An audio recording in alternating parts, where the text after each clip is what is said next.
노화의 기전에 대해서 두 가지 이야기를 더 하고 이거를 다 통합하는 가설을 제기를 한 다음에 한 학기 강의를 마치겠습니다. 자, 먼저 제가 이제 그 사이즈, 그죠? 몸체가 작으면은 오래 산다라고 이야기를 했어요. 사실 이제 이러한 연구는 어디에서 왔냐면은 맨 처음에 이 벌레에서 왔어요. 이쁘게 생겼어요? 그죠? 뭐 이렇게 이게 요거는 이제 흙 속에 사는 건데 한 사이즈가 눈에 잘 안 띄죠.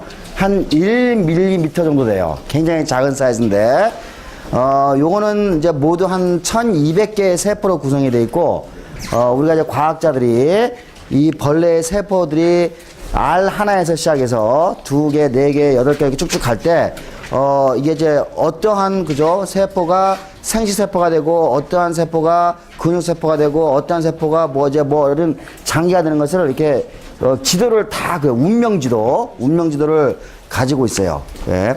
특히 이제 이 벌레는 우리가 이제 돌연변이를 일으키는 화학물질에 처리하거나 화학물질에 처리하면은 대개 이제 유전자 하나를 돌연변이를 시킬 수가 있어요. 그렇게 희석된 상태로 이제 하면은 그럼 유전자를 돌연변이를 시켜가지고 그래서 이 벌레에서 어떠한 그 표현형, 그죠? 이제 예를 들면 이제 제가 예를 들면은 어떠한 유전자가 돌연변이가 돼서 이게 돌연변이가 됐다는 얘기는 이게 여기 이 유전자로부터 정상적인 비정상적인 단백질을 만들어내거나 혹은 활성화된 단백질을 만들어낼 수 있다는 얘기예요. 어쨌든 유전자들을 돌연변이 시켜서 그러니까 돌연변이를 일으키는 화학 물질들을 이제 처리해가지고 한 개 정도의 각 이제 이 생명체에서 한 개 정도의 유전자를 이제 돌연변이를 시킬 수 있도록 이제 전략을 짠 거죠. 그러고 난 다음에 이 유전자들이 돌연변이가 됐을 때 어떠한 개체가 더 오래 사는지를 조사할 수 있어요. 요거는 이제 우리가 길게 살지 않기 때문에 우리가 한 1주, 2주 정도 추정하면은 우리가 이제 그 수명을 우리가 측정할 수가 있어요. 이와 같이 생긴 동물의 이름을 우리가 C. 엘레강스라고 그러는데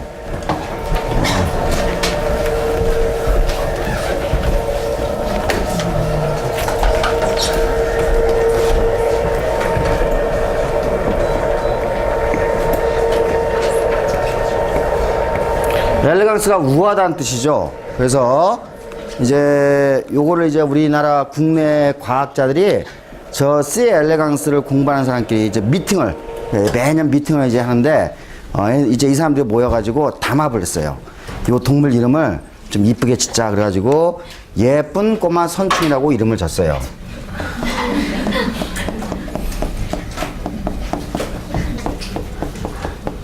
자, 이제 이제 예쁜 꼬마 선충은 뭐 말 그대로 이게 엘레강스 하니까 우아하게 보이면 뭐 약간 이렇게 이제 말을 붙일 수가 있죠. 그래서 이제 이 예쁜 꼬마 선충은 유전학 연구에 유전학에 어떠한 이제 아까도 얘기했지만은 돌연변이를 유발시키는 화학물질 처리해가지고 어떤 유전자를 고장 낮춰서 그래서 거기에서 새로운 그저 표현형을 이제 관찰함으로 인해 가지고 유전자의 기능을 공부하는데 매우 그저 훌륭한 생명체가 될 거예요.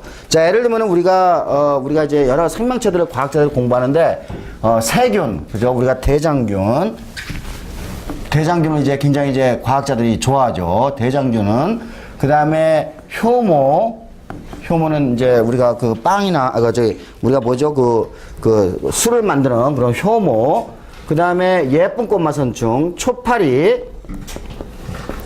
그 다음에 생쥐, 뭐 인간은 우리가 동물을 우리가 모델을 만들 수 없으니까 요거는 이제 우리가 인간은 그죠? 동물 모델을 만들 수가 없죠. 그 다음에 또 이제 예를 들면은 식물에서는 애기 장대라는 게 있어요. 이제 요런 것들을 이용해 가지고 우리가 이제 여러 가지 유전자의 기능을 이제 공부를 할 수가 있는데 특히 이제 이 예쁜 꼬마 선충 같은 경우는 세포의 숫자가 1200밖에 200밖에 안 되기 때문에 우리가 쉽게 그죠 어떤 유전학적인 연구를 진행할 수 있어요. 그래서 이제 이 유전자들을 하나씩 그죠 우리가 돌연변이를 시켜가지고 이 예쁜 꼬마 선충에서 수명이 증가하는, 그죠? 이거 어떤 이제 피노타입을 보면은, 그러니까 표현형을 보면은 수명이 뭐 한 30에서 50% 정도 증가하는, 그죠? 30에서 50% 이상 증가하는 그런 표현형을 갖고 있는 예쁜 꼬마 선충을 선택을 해가지고 그 유전자가 도대체 어떤 유전자가 돌연변이가 됐는지를 조사하기 시작했어요. 예. 조사를 했더니 우리가 맨 처음에 우리가 이야기한 대로, 그죠? 우리가 ROS를 감소시키는, 그죠? 유전자들이 ROS를 감소시키는, 그죠? 감소시키는, 그러니까 ROS 생성과 관계되는 유전자들이 이 수명과, 그죠? 관련이 있다는 것은 알고 있어요. 네, 요거는 이제 우리가 우리가 이제 ROS를 ROS를 어떤 유전자가 보냐면 ROS가 떨어져가지고, 그죠? 요렇게 이제 수명이 증가한다는, 그죠? 증가한다는 이러한 그 유전자들을 찾았고, 이제 제가 이제 여기서는 지금 이런 이야기를 하고 싶어서 한 게 아니라, 이 유전자들 쭉 조사를 해보니까 매우 희한한, 설명이 잘 안 되는 유전자들이 나타나기 시작해요. 자, 예를 들면은 우리가 이제 인슐린을 배웠어요. 인슐린하고 매우 비슷하게 생긴, 그죠? 요런 놈인데, 인슐린하고 매우 비슷하게, 인슐린하고도 비슷하게 작동을 해요.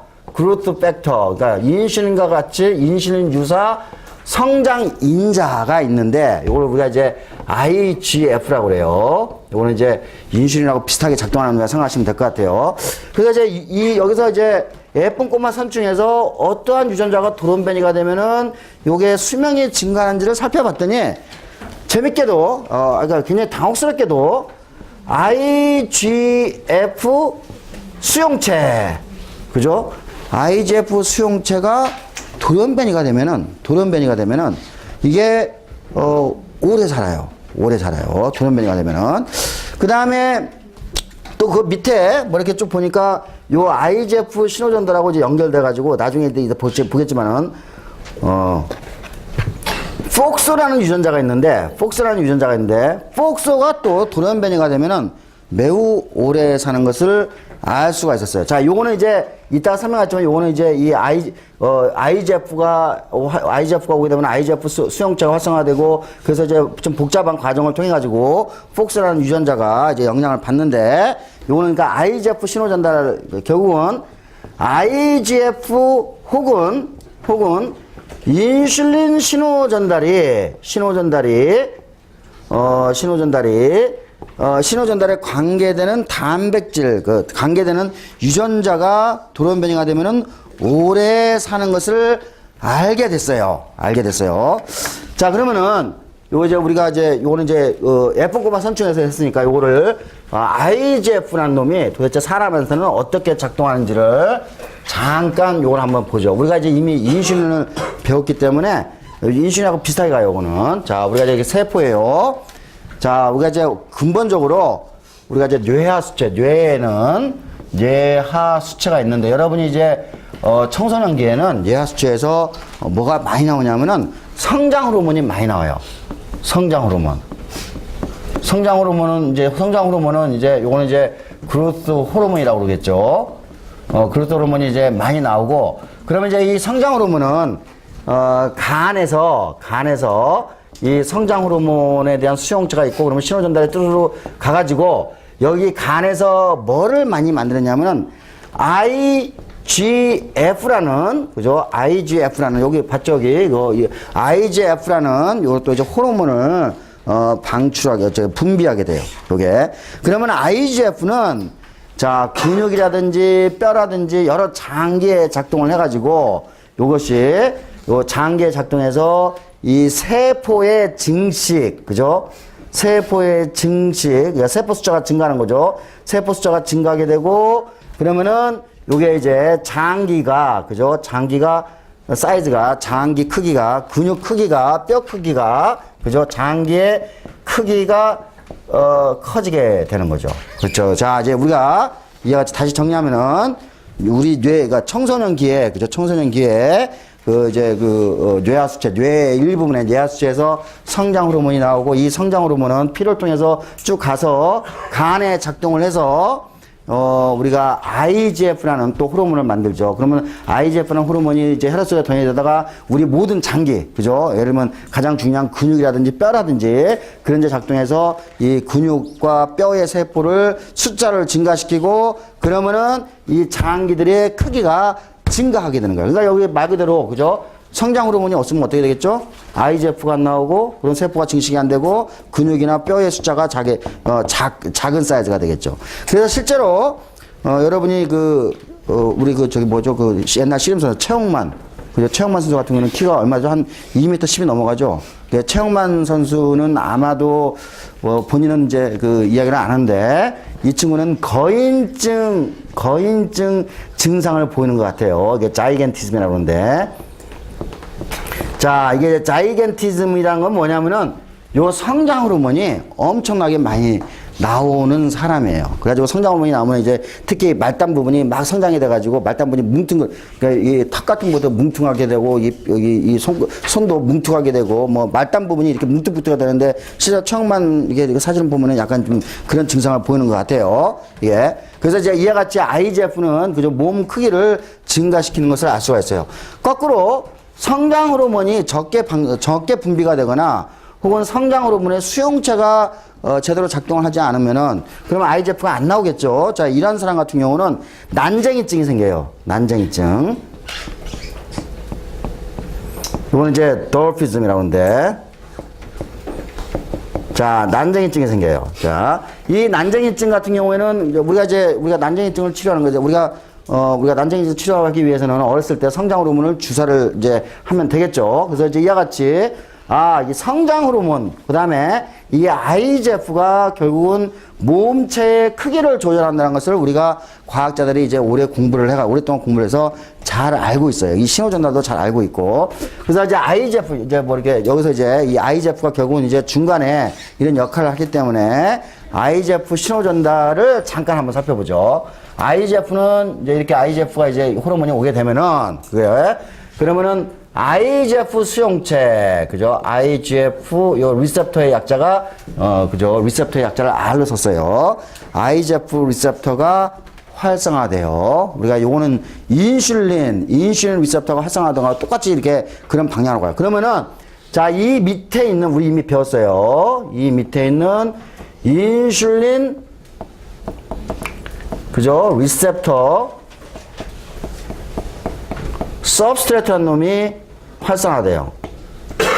그래서 우리가 이미 이거 배웠어요. 이렇게 IRS라는 요 이제 신호전달 물질이 활성화가 되겠죠. 그죠? 그래서 제가 요거를 이제 요 단백질을 그래서 이렇게 해가지고 그냥 IRS라고 이렇게 쓸게요. 그러면 이제 IRS가 그죠? 활성화되고 그러면 이제 여기서 이제 요런 것들이 활성화되면서 중간에 어떤 이제 뭐 이게 좀 복잡해요. 이거는 여러분이 복잡하니까 이거는 다 건너뛰어버리고 이렇게 이제 뭐 이렇게 여러 단계가 있는데 AKT라는 단백질 그냥 여러분이 그냥 알아두세요. 그냥 AKT라는 단백질 이거는 시험 문제 낼 테니까 이거는 잘 이제 암기를 하고 있어야 돼요.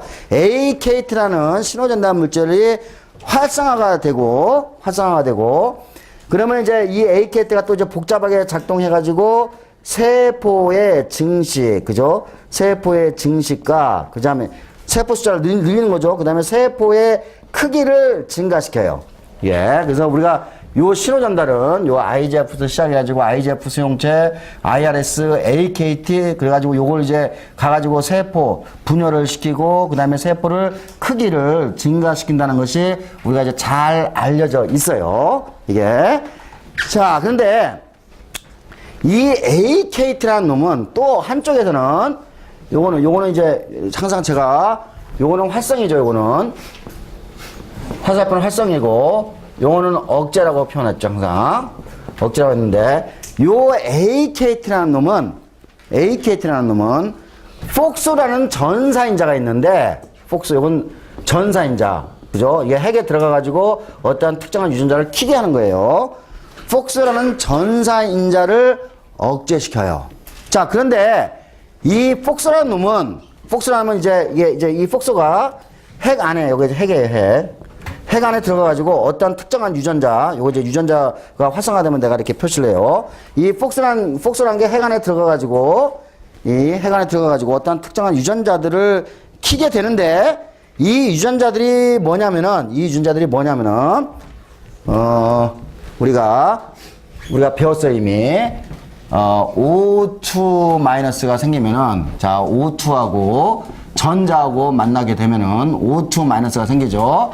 그러면 O2 마이너스는 어떤 효소에 의해 가지고 H2O2가 만들어지고 요 H2O2는 나중에 물로 다시 전환이 되겠죠. 그래서 이와 같이 O2에서 H2로 가게 하는 것을 수프록사이드 비스뮤테이즈라는 효소를 내가 이미 가르쳐 드렸어요. 그래서 우리가 이거를 SOD라고 그랬고, 그 다음에 과산화수소에서 물로 가는 것을 우리가 케탈레이즈라는 효소로 내가 이름을 가르쳐 드렸어요. 그게 요거는 그러니까 뭐예요? 이와 같이 O2-H2O2, O2-를 H2O로 이렇게 변화시키니까 우리 몸에서 활성산소, 그죠? Reactive Oxygen Species에서 활성산소를 제거하는 효소라고 이야기했죠. 다 기억나시죠? 그래서 요 효소들을 내가 전부 다 ROS 청소부라고 내가 표현을 했죠. 그죠? 스캐빈저, ROS 청소부라고 내가 이렇게 표현을 했어요. 기억나죠? 그래서 우리가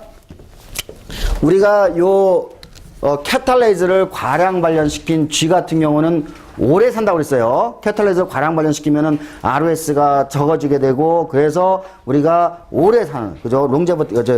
수명이 증가한다고 그랬어요. 우리가 이미 첫 번째, 그죠? 톡에서 이야기를 했어요. 자, 그런데 흥미롭게도 이 폭스라는 유전자는 그러니까 이 폭스라는 전사인자죠. 전사인자는 어떠한 유전자를 튀게 하냐면은 SOD하고 캐탈레이즈라는, 그죠? 요러한 ROS 스캐빈저들을 전사를 시키게 하는 전사인자예요. 그러면 얘네들이 양이 증가겠죠? 그죠? 증가죠? 그러면은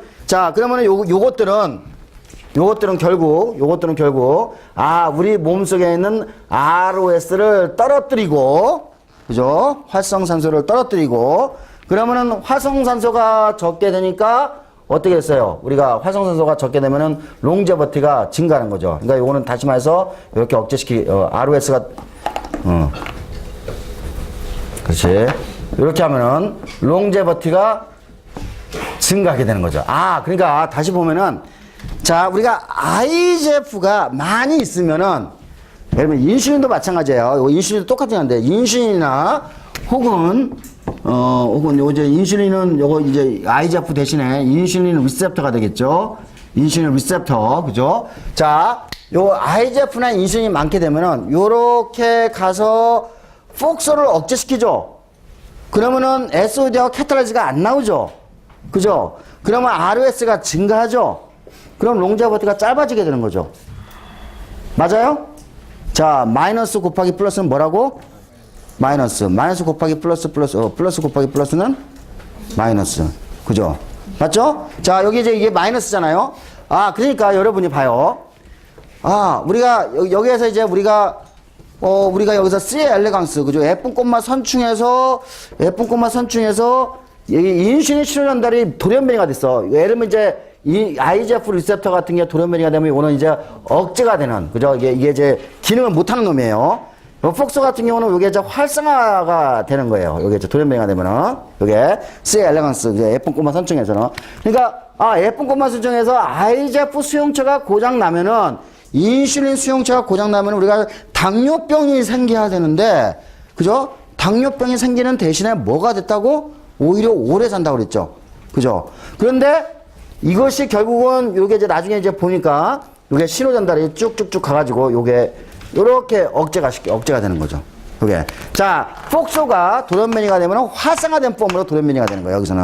그죠? 그럼 폭소가 많아지게 되면은 폭소가 우리가 활성화가 되면은 ROS 요것들이 ROS가 떨어지겠죠? 떨어져가지고 롱제버티가 증가하게 될 거라고. 우리가 굉장히, 그죠? 간단하게 우리가 이런 지도를 그릴 수가 있었던 거예요. 이거 신호전달. 다시 이제 정리를 하면은. 그런데, 자, 아까 봤죠? 자, 이게 IGF가 없으면은 사이즈가 작죠? 맞아요? IGF가 없으면 사이즈가 작죠. IGF가 많으면 사이즈가 커졌잖아요. 그러니까 지금 요거는 세포의 증식과 크기를 하니까 요거는 결국은 바디 사이즈에 관계되는 거죠. 맞습니까? 바디 사이즈를 증가시키게 되는 거죠. 그러니까 IGF나 인슐린이 굉장히 많이 작용을 하면은 바디 사이즈는 커지는데, 자, 이렇게 가서 이게 마이너스 하나가 딱 있으니까 폭스가 불활성화가 되고, 그래서 ROS 청소부들이, 그죠? 안 나오게 되고, 그래서 ROS가 증가해서 롱제버티가 감소하는 거죠. 그러니까 어떻게 돼요? 바디 사이즈하고 롱제버티는 상관관계가 비례 관계예요? 반비례 관계예요? 반비례 관계죠. 그렇죠. 그러니까 여러분 여기 다행히 키 큰 사람 별로 없네. 예. 그래서 키가 작은 사람과 키가 큰 사람 사이에 롱제버티를 한번 비교해 보면은 매우 흥미로운 데이터가 나올 거라고 생각이 되겠죠. 그래서 제가 맨 처음에 이게 이야기를 할 때 미국의 메이저 리그 선수들, 그죠? 메이저 리그 베이스볼 플레이어들을, 그죠? 우리가 이제 거기는 1990년대부터 이제 19세기 말부터 이제 선수들이 있었으니까, 그걸 이제 수명과, 그죠? 키를 비교를 했더니, 이 선수들의 키가 작으면은 더 오래 산다는 데이터를 가지고 있다고 그랬어요. 그죠? 기억나시죠? 그죠? 가지고 있어요. 그 다음에, 예를 들면 여러분이 이제 일본에 가면은 오키나와라는 섬에 가는데, 오키나와 섬에 가면은 거기에 있는 그 할머니들, 그 할아버지들이 오래 살아요. 근데 그 사람들의 키를 재보면요. 할머니 같은 경우는 100살이 넘어가는 할머니 같으면 키를 재보면은 한 148, 146, 그죠? 남자 같은 경우도 150에 간신히 넘어가요. 그래서 이와 같이 우리가 바디 사이즈하고 우리가 롱제버티하고는 반비례 관계가 있다는 것을 어느 정도 알고 있어요. 그 정설인 것 같아요. 왜냐하면은 이 메커니즘을 보니까 이 신호 전달을 보니까 이와 같이 IGF가 많이 나오면 바디 사이즈가 커지는 대신에 어때요? 이와 같이 ROS가 많이 나와가지고 결국은 롱제버티가 증가하는 쪽으로 가는 것을 여러분이 볼 수가 있죠. 이해했어요? 그죠? 자, 그래서, 제가 이제 이런 이제 생각을 해가지고, 이제 옛날에 내가 한번 그 연세대학교의 한 의사가 뉴 잉글랜드 저널 오브 메디슨, 담배 스모킹 넌 스모커하고 BMI하고 수명의 관계를 가지고 내가 데이터를 하나 여러분한테 넘겨준 적이 있었죠. 기억나요? 그래서 우리가 BMI, 그죠? 우리가 뚱뚱해지면 더 빨리 죽는다는 데이터를 내가 보여줬는데, 그분이 이제 아주 훌륭한 저널을 냈단 말이에요. 그 뉴 잉글랜드 저널 오브 메디슨이라는, 요게 이제, 현존하는 모든 저널 중에서 가장 인용이 많이 되는 저널이에요. 그래서 그래서 이제 이분이 우리나라 그 의료보험공단의 모든 데이터를 갖고 있기 때문에, 그래서 제가 이제 찾아가가지고 이걸 이제 설명을 했죠. 이걸 설명을 하면서 당신이 의료보험공단의 자료를 갖고 있으니까, 지난번에는 BMI하고, 그러니까 뚱뚱한 정도하고 수명을 쟀는데, 요번에 순수하게 키만 가지고 롱제버티를 한번 우리가 조사를 해보자. 그래가지고, 만나가지고 설득을 해가지고 지금 그분이, 우리가 저기 이제 의료보험공단의 데이터를 가지고 지금 열심히 분석을 하고 있는 중이에요. 자, 그래서 이와 같이 아마도 이제, 이렇게 키하고, 그죠? 키하고 수명과는, 우리가 이렇게 이런 상관관계를 가지고 있을 거라는 것을 이제 어느 정도 정설로 지금 가지고 있어요. 자, 여기에도 재밌는 이야기가 굉장히 많은데, 이거 이 정도로 하고. 그래서, 바디 사이즈가 작으면은 오래 살 수 있구나. 바디 사이즈가 적다는 얘기는 뭐예요? IGF의 양이 적다는 얘기예요, 상대적으로. 그렇죠. 자, 그러면은, 실제로 자이겐티즘 환자들은 빨리 죽어요. 실제로. 그 다음에 돌피즘 환자는 오래 살아요. 이게 우리 데이터를 갖고 있어요, 이게. 예. 그러니까 자이겐팀, 우리가 하여간 이와 같이 거인증 환자는 우리가 굉장히 짧고, 난장이증 환자는 수명이 길다는 것을 우리가 이미 알고 있었어요. 예. 이따가 사진을 하나 보여줄 텐데. 자, 그러니까 이런 스토리가, 그죠? 그러니까 이와 같이 C 엘레강스에서 시작을 해가지고, 그 다음에 우리가 이제 예를 들면은 우리가 초파리에서 IGF 수용체를 불활성화 시킬 수가 있어요. 없애버릴 수가 있어요. 그죠? 그러면은 바디 사이즈가 굉장히 줄어들어요. 3분의 1 정도 줄어드는데 대신에 얘네들 오래 살아요. 자, 생쥐에서도 마찬가지예요. 생쥐에서도 IGF 리셉터가 우리가 이제 없애버리면은 IGF 리셉터를 없애버리면은 얘네들은 오래 살아. 바디 사이즈 여전히 작아지고, 그죠? 그러니까 이게 이제 이런 데이터들을 그러니까 초파리, 예쁜 꼬마 선충, 생쥐 등에서 우리가 이런 데이터를 확실하게 알 수 있고, 인간도 마찬가지야. 인간도. 자, 인간 아까 봤죠? IGF가 많으면은, 그죠? 일찍 죽는 거 봤죠? 그죠? 여기에서 IGF가 적은 사람은 오래 사는 거 봤죠? 그죠? 자, 인간도 이렇게 조사를 해보니까 장수하는 사람들, 센테레니안, 100세를 넘어가는 사람들의 돌연변이를 찾아보니까 여기에서 폭소에서 돌연변이가 엄청나게 많이 발견됐어요. 폭소에서. 요거는 돌연변이가 되면 활성화되는 폼이 되는 거예요. 그래서 이와 같이 그래서 우리가 어디에서도 예쁜 꽃만 선충, 그죠? 초파리, 생쥐, 그리고 인간의 모든 데이터를 이렇게 들여다봤을 때 이와 같이 우리가 IGF 신호전달, 인슐린 신호전달이, 그죠? 우리가 활성화가 되면은 어떻게 된다고? 빨리 죽게 되는, RS가 더 많이 만들어져서 빨리 죽게 되는 우리가 현상을 우리가 알고 있어요. 예. 자, 그러면은 오래 살려면 뭘 해야지? 요 양을 줄여야지. 인슐린 양을 줄여야 되겠죠. 그죠? 자, 그러면 이제 요거로 이제 자, 이겨서 보니까 우리가 노화 메커니즘을 맨 처음에 활성산소설을 가지고 이야기를 했고, 두 번째는 우리가 헤이플릭스 리밋, 세 번째는 우리가 텔로미어 쇼트닝, 그 다음에 네 번째는 바디 사이즈 레귤레이션이었어요. 레귤레이션이었는데 지금 자, 요거 두 개는 이제 연결이 됐죠? 지난 시간에 봤죠? 그죠? 텔로미어 쇼트닝 가지고 우리가 헤이플릭의 리밋을 우리가 설명할 수 있었고, 바디 사이즈 레귤레이션은 이게 이제 IGF 신호 전달로 했는데 요것이 ROS하고 연결되는 것을 여기에, 그죠? 여기 ROS가 연결되는 것을 우리가 이제 찾았어요. 요 두 개, 요거하고 요거 연결고리는 이렇게 찾았죠. 자, 이제 마지막 이제 다섯 번째 하나 남았어요.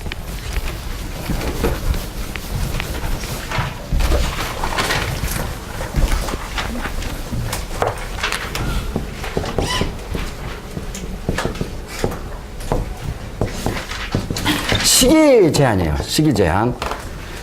자, 이 이제 시기 제한은 이제 이제 연구가 언제부터 시작이 됐냐면은 미국의 대공황, 그죠? 자, 미국의 대공황이 1929년인가요? 그죠? 1919년인가 29년. 1929년 맞죠? 그죠? 미국의 대공황 시절에 어떤 한 과학자가 생쥐 말고 집쥐는 좀 더 크거든요. 거기에다가 한번 실험을 해봤어. 이제 칼로리를, 그죠? 우리가 이제 정상적으로 예를 들면 내가 100이라는 칼로리를 하루에 먹어야 되는데 이 집쥐에는 한 90 정도 칼로리를 준 거야. 그러니까 70%의 이제 밖에 안 준 거예요. 그래가지고 그냥 수명을 재봤어. 근데 적게 주니까 얘네들이 수명이 30에서 50% 증가하는 것을 발견을 했어요. 거기서 이게 이제 처음에 이 일이 시작이 되는 거예요. 그래가지고 똑같이 우리가 효모, 그죠? 효모, 초파리, 그 다음에 아까 예쁜 꼬마 선충, 그죠? 그 다음에 생쥐, 그 다음에 멍키, 그죠? 원숭이. 자, 얘네들한테 전부 다 칼로리를 제한하면은 칼로리를 마음대로 먹게 하는 게 아니라, 그죠? 70% 정도 제한을 하게 되면은 수명이, 그죠? 다 늘어나는 것을 우리가 알고 있었어요. 그러니까 이거는 우리가 적게 먹으면 오래 산다는 것이 실제로 과학자들의, 그죠? 헌신을 통해 가지고 우리가 요 사실을 우리가 알고 있어요. 한번 이제 데이터를 한번 들여다보죠. 자, 여기 좀 똑같은 아이야. 요거는 이제 덜피즘이에요. 난장이증 환자고 여기는 정상적인 사람이에요. 같은 나이야. 누가 더 어려 보이나요? 왼쪽, 오른쪽? 오른쪽? 이 사람이 더 어려 보여요? 이 사람이 더 어려 보여? 그죠? 실제로 이제 여러분이 내가 이제 논문을 이렇게 여러분한테 EK에 올려놨으니까 보면은 훨씬 더 어려 보이죠? 그죠? 같은 나이에요. 자, 이 사람은 시기 제한을 했어요. 시기 제한. 그죠? 우리가 칼로리 리스트레이션을 한 거죠. 그래가지고 10년 후에, 10년 동안 시기 제한한다 10년 후에 찍은 사진이야. 왼쪽과 오른쪽에 누가 더 젊어 보인가요? 오른쪽? 왼쪽? 그죠? 그죠? 애가 더 젊어 보이죠? 그죠? 애가 같은 사람인데 10살이 더 많아요. 그죠? 10살이 더 많은데 지금 모양상으로는, 그죠? 우리가 시기 제한을 하면은 훨씬 더, 젊어 보이는 것이 여러분이 보이죠?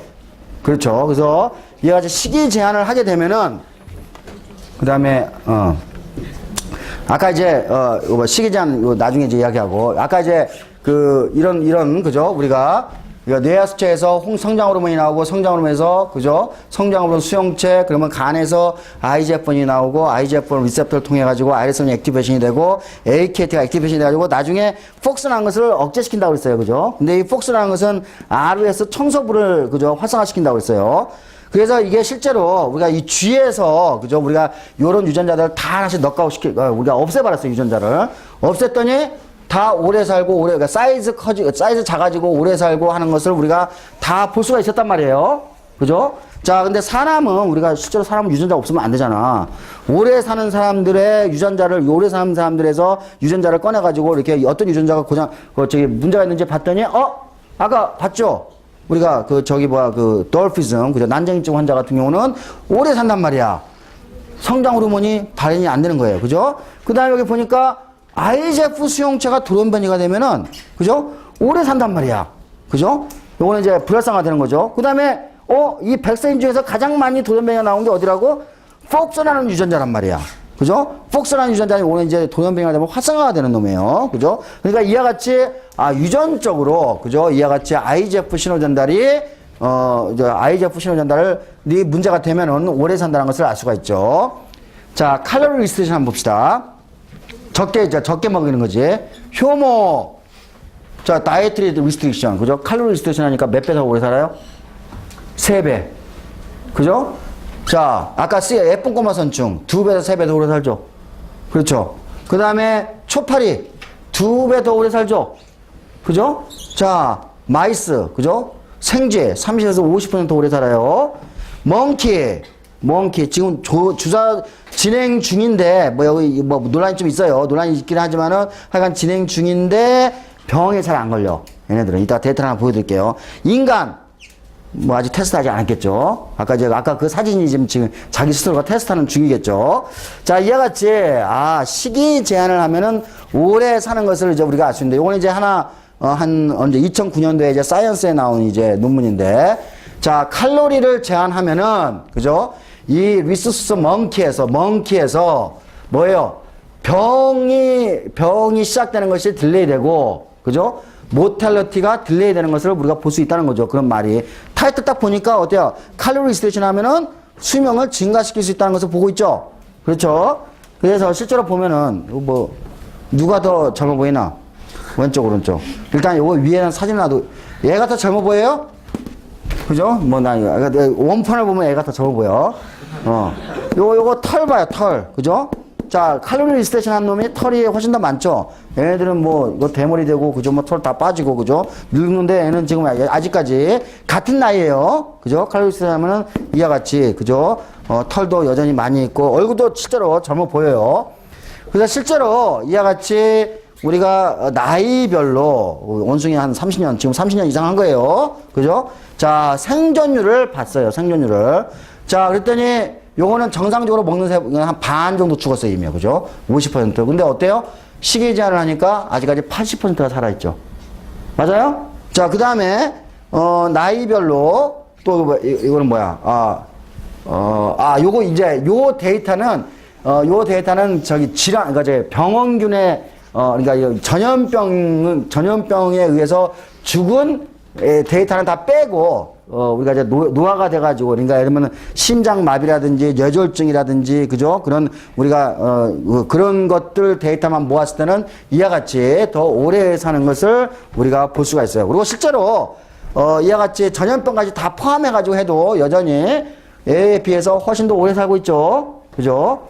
자, 그래서 이제 우리가 칼로리 제한을 이거는 암이에요. 네오플라자는 이게 암을 이야기하는 거예요. 새롭게 세포가 증식한다는 얘기인데.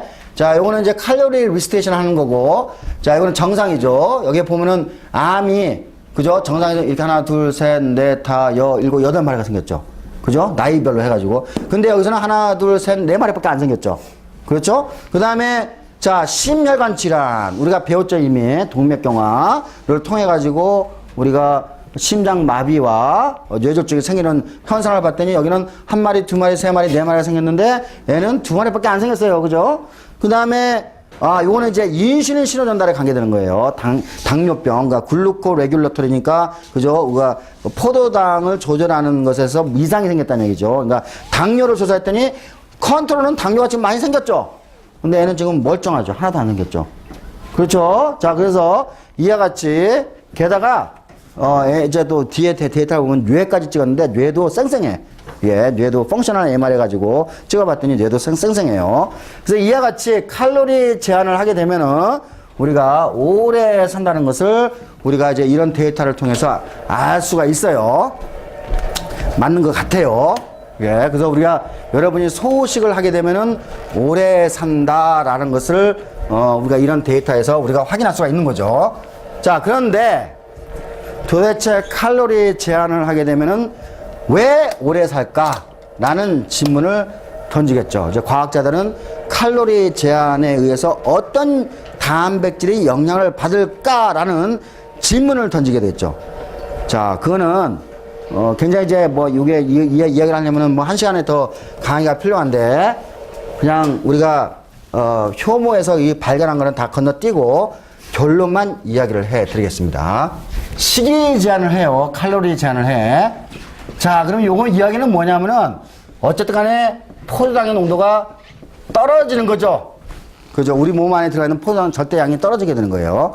자, 포도당이 적으면은 세포에서 포도당을 받는 족족 어떻게 됐어요? 다 써먹겠죠. 에너지로. 그러면 우리가 포도당, 여기 우리가 지난번에 포도당이 파이루베트로 가서 파이루베트가 이제 여기 이제 마이토콘드리아 들어가서 마이토콘드리아에서 우리가 그 뭐죠? 우리가 T세이 사이클, 그죠? 우리가 배웠어요, 그죠? 뭐 이렇게 크랩 사이클도 해가지고 여기에서 NADH하고 FADH2를 만드는 걸 내가 열심히 설명했어요, 그죠? 기억나죠? 그러니까 이거는 이제 요렇게 이게 파이루베트는 이게 미토콘드리아 하나 들어가서 자, 그러니까 이 글루코스가 들어오는 족족 파이루베트로 전환되고 그래서 여기 NADH하고 FADH2를 그죠? 우리가 잔뜩 만들어 가지고 요것을 그죠? 우리가 우리가 뭐였죠? 우리가 산화하는 전자전달계 우리가 배웠죠. 컴플렉스 1, 2, 3, 4 다 배웠죠. 그죠? 여기에서 전자가 흘러가게 하면서 전자가 흘러간다는 얘기는 요게 NAD 플러스하고 그죠? FAD로, 그죠? 전환된다는 얘기고, 전자가 이제 빠져나오면서 전자하고, 요렇게 두 개의 전자하고, 두 개의 양성자하고, O2하고 만나가지고 H2O로 가면서, 기억나죠? 그죠? 우리가 여기에서 요런 것들을 통해서 ATP를 잔뜩 만들었잖아요. 그죠? 뭐 다시 반복 안 하겠습니다. 다시 우리가 이해가 안 되면은 우리가 ROS가 생성되는 그 강의를 다시 찾아서 보세요. 자, 그러니까 지금 글루코스가 부족하기 때문에 우리가 ATP를 만들기 위해서는 글루코스 파이루베트 요게 굉장히 마이토콘드리아가 굉장히 활성화가 돼야 돼요. 그렇죠? 그래야지 ATP를 그 최소한의 경비를 가지고 ATP를 잔뜩 만들어야 될 거란 말이야. 맞아요? 그러면은 어떻게 됐어요? 요게 잔뜩 만드니까 NAD 플러스하고 FAD, 여기 FAD는 이제 잊어버리자고. NAD 플러스 양이 증가하겠죠? 맞아요? NAD 플러스 양이 증가할 거예요. 요게 이제 매우 중요한 팩터인데. 자, 그러면 이제 이게 무슨 말이냐면은, 아하, 요게 이제 요렇게 되면은 미토콘드리아 활성이 증가하게 되고, 그래서 이제 요게 이제 ATP를 잔뜩 만들어야 하기 때문에 이것에 의해 가지고 NAD 플러스의 양이 증가를 하게 돼요. 그런데 결론만 얘기할게요. 그런데 어떠한 단백질 이름이 SIRT1이라는 단백질이 있어요. SIRT1이라는 단백질인데 이 SIRT1이라는 단백질은 NAD 플러스에서 활성화가 되고 거꾸로 마이토콘드리아가 ATP를 안 만들게, 만약 마이토콘드리아가 고장나면 어떻게 했어요? 요게 작동이 안 되겠죠. 그러면 NAD 플러스 NADH가 많아지겠죠.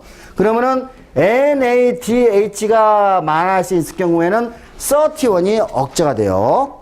그러니까 자, 지금은 우리가 마이토콘드리아가 활성화가 잘 되기 때문에 NAD 플러스가 굉장히 많아. 그러면은 31이 활성화가 되는데 우리가 식이의 제한을 하면 이와 같은 방법으로 31이 활성화가 되는 거야. 근데 매우 흥미롭게도 이 31은 어떠한 단백질을 활성화시키냐면 아까 봤던 폭스라는 단백질을 활성화시켜요. 이제 고리가 만들어지죠. 그죠? 폭스라는 단백질 활성화되면 아까 뭐였죠? 요 폭스라는 놈은 ROS 스캐빈저. 그죠? ROS 스캐빈저. ROS 그죠? 스캐빈저. 청소부를 만들어내겠죠? 그럼 어떻게 됐어요? ROS 양이 떨어지게 되죠? 그죠? 떨어지게 되죠. ROS 생성이 줄어들게 되고, 요 ROS는 원래 뭐였죠? 우리가 시네신스를 일으켰단 말이에요. 맞죠? 자, 그러면은, 자, 여기 지금 마이너스가 몇 개 있지? 하나밖에 없지? 자, 식이 제한을 하게 되면은 마이너스가 하나밖에 없으니까 시네신스가 일어나, 안 일어나? 시네신스가 억제가 되죠. 그렇죠. 아, 이게 고리가 뭐죠, 지금?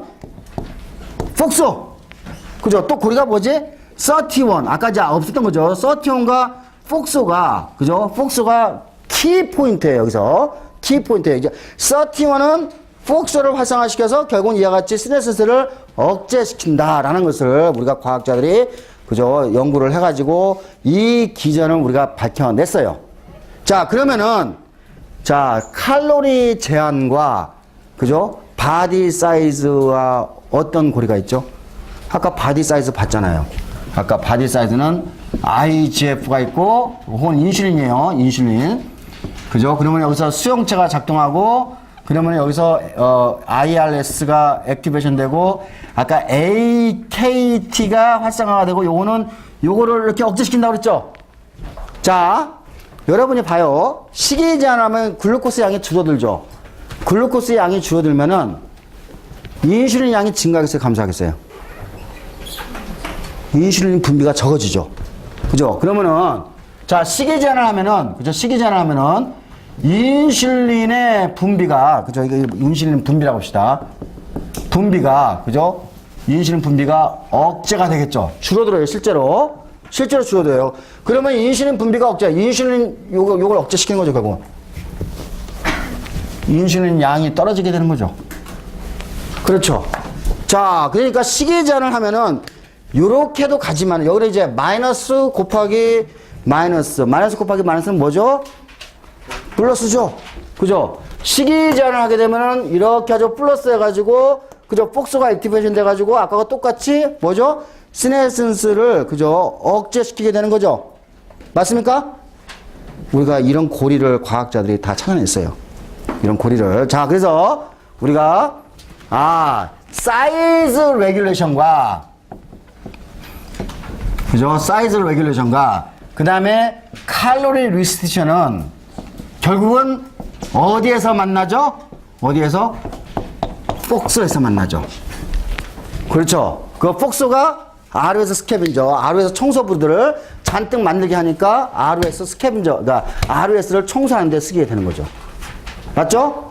자, 우리가 이제 연결고리, 자, 우리가 다시 해보죠. 첫 번째, ROS 가설. 두 번째, 우리가 헤이플릭스, 그러니까 헤이플릭스는 이제 아니까 그냥 텔로미어 가설, 텔로미어 쇼트닝. 세 번째 뭐였죠? 우리가 바디 사이즈 레귤레이션, 바디 사이즈 레귤레이션. 네 번째 뭐였죠? 네 번째가 칼로리 리스트릭션이죠. 자, 여러분은 이 데이터는 전부 다 최근에 나온 데이터들이야. 한 1년, 2년, 3년 전에 나온 데이터. 자, 요거 세 개가 완벽하게 지금 매치가 되는 게 알고 있죠? 맞아요? 그죠? 자, 이제 마지막 고리가 요거하고 요런 걸 연결시켜야 되는데, 이제 이 마지막 텔로미어 쇼트닝과 이게 ROS하고 이제 어떻게 연결되는지 이제 우리가 마지막 고리가 하나 남아 있어요. 자, 이거는 자, 예를 들면은 이제 우리가 세포가 여러분이 이제 바닷가에 가게 되면 이제 그 UV, 그죠? 뭐죠? UV는 이제 가시광선대 넘어가가지고 굉장히 짧은 파장으로 에너지가 많은 거예요. UV를 받게 되면 이게 피부가 타게 되죠. 그 피부가 손상이 되죠. 그래서 UV를 쬐게 되면은 우리가 DNA가 손상을 입게 돼요. 알겠죠? 그래서 UV를 많이 받게 되면은 DNA 손상이 나면 DNA에서 돌연변이가 일어나죠? 그죠? 돌연변이가 일어나면 그 가만히 놔두면은 피부암이 생기죠. 그렇죠? 자, 그러니까 예를 들면은 UV를 세포에다 쬐면은 이게 어떻게 된다고? DNA가, 그죠? 손상을 입게 되죠? DNA 데미지가 일어나요. 자, 우리가 DNA가 손상을 입으면은 세포는 두 가지 결정을 해야 돼.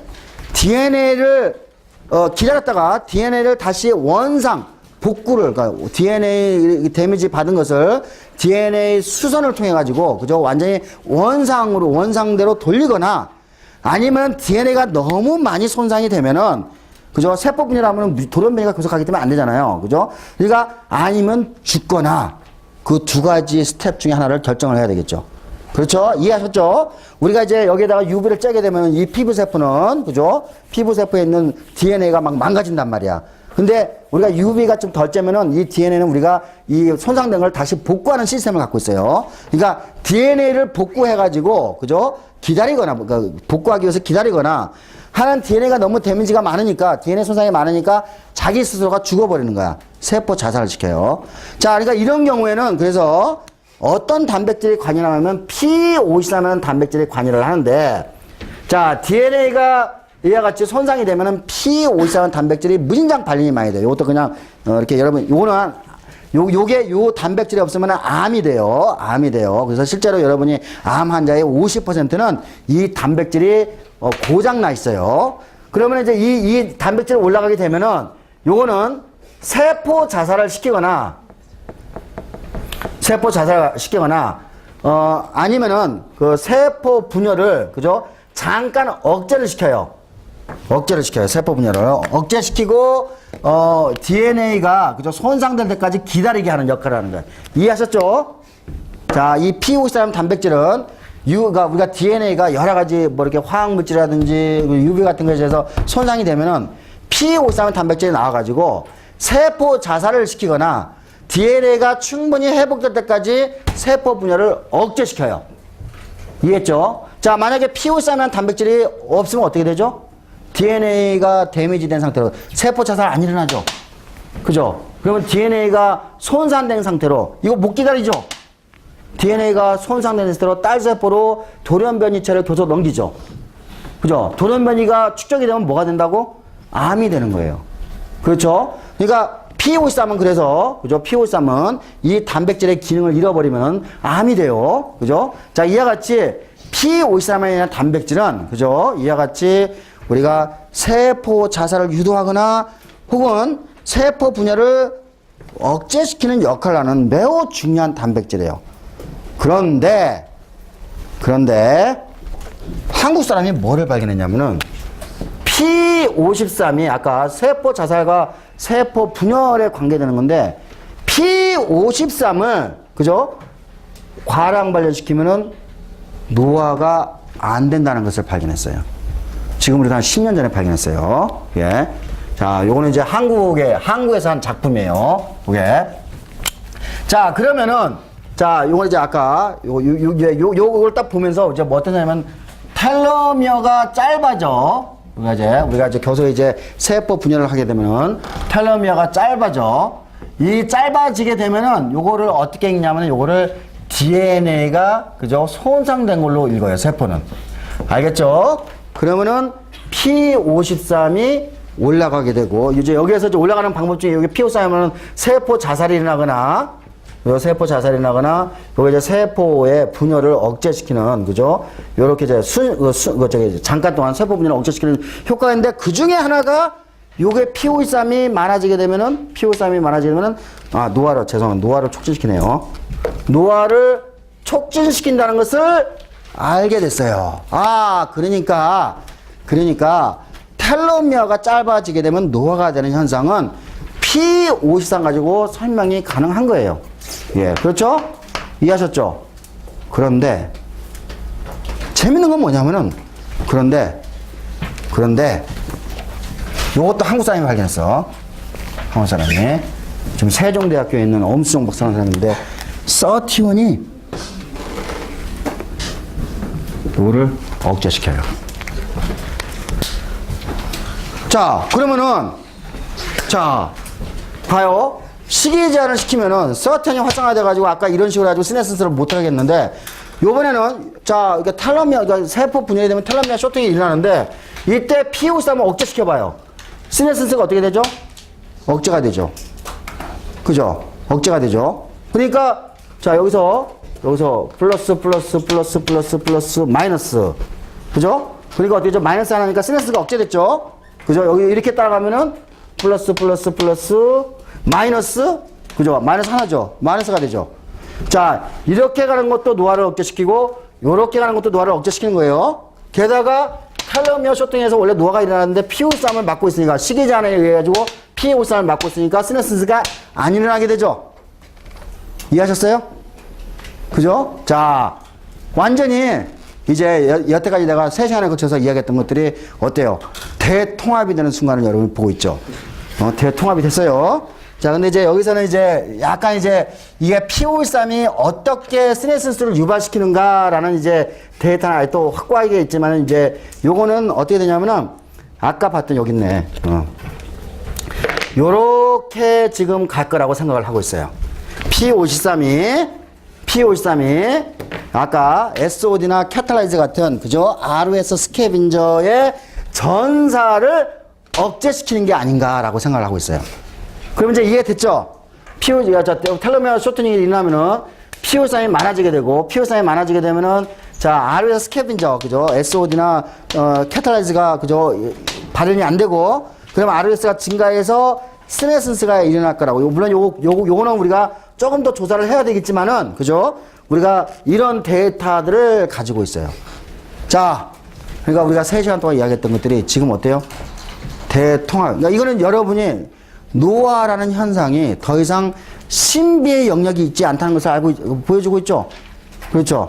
자, 그래서 특히 이제 뭐 이게 대통합 다 얘기했어요. 그죠.